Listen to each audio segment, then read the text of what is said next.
Epic 10 List. Only those who lived through the 90s will understand the difficulty and pain associated with living in the last decade of the 1900s. The 90s were a difficult time, and it's amazing we lived through it. In the 90s, if you wanted to go somewhere, we had to use a real map, one made out of paper. You had to follow the lines from point A to point B. The thing about paper maps is there are many lines, each with different colors and sizes. Things could get confusing really quickly. Even if you were lucky enough to finally make it to your destination, the work had only just begun. Figuring out how to refold a map often required a PhD in map foldingology.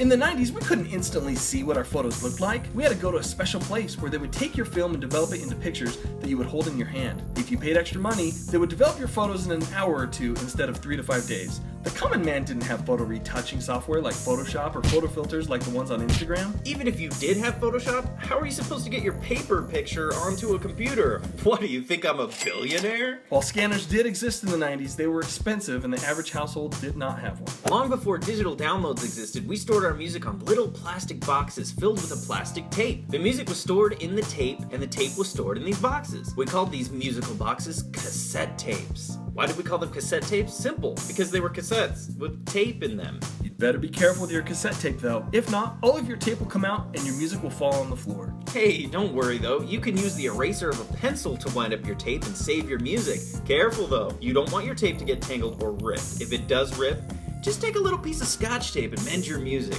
Problem solved. If you were lucky enough to have internet, it was likely dial-up internet. Not only was it slow, but you couldn't use it if someone was on the telephone. I know what you're thinking. What does the internet have to do with the telephone? I'll tell you, young grasshopper. Before the invention of high-speed cable internet, you would connect to the internet through home telephone lines. This is funny because today, many new homes don't even come with telephone jacks. If they have any, there's probably only one. I remember talking to my friends on Instant Messenger, and then my mom would get on the phone to call someone and I'd get kicked off. It was the worst. Mom, this is why I don't have any friends. No, son, you don't have any friends because you've worn the same Beavis and Butthead shirt for 6 weeks. Go change. CDs were awesome. Awesome until they'd get scratched or start skipping. Walking with a Discman was difficult because your music would skip. Hey, Macarena, Anna.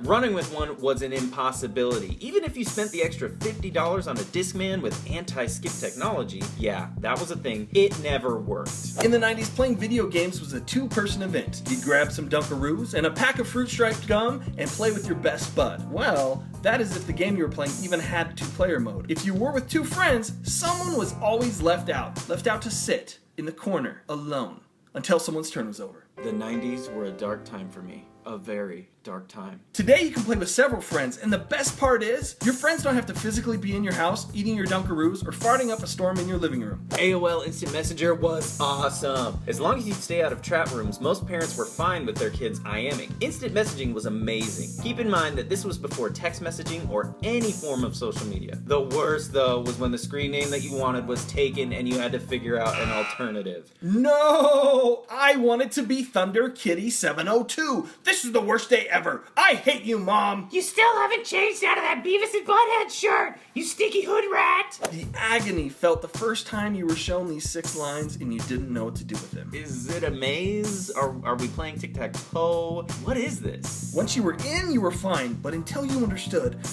really understood what to do with them, you were met with nothing but shame and embarrassment. Beanie Babies were all the rage in the 90s. We would collect them because someone at some point said that they would be worth money if we took good care of them. Kids wanted them because they were cute, and parents, for some strange reason, thought that there was a chance that they were good long-term investments. But if one of your Beanie Babies tore, or if the tag became bent, it was over. Moms and dads across the nation would turn into crazed toy Nazis. You treat your things like this, Timmy? College tuition? Out the window. Your wedding in 20 years will have to take place in the backyard. Oh no, not this backyard. It'll be in the backyard of our camper trailer because we have to move. We have to downsize because you, Timmy, don't know how to take care of investments. Good job. But I thought they were just stuffed animals. I didn't know I couldn't tear off the tags and actually play with them like I play with all the other gifts you buy for me. Thanks, Mom. Good luck at the old folks' home. Not sure how you're gonna pay for it, but keep in mind that I hold grudges and I'd never forget. The number one most difficult thing that those of us who lived through the 90s had to deal with was the death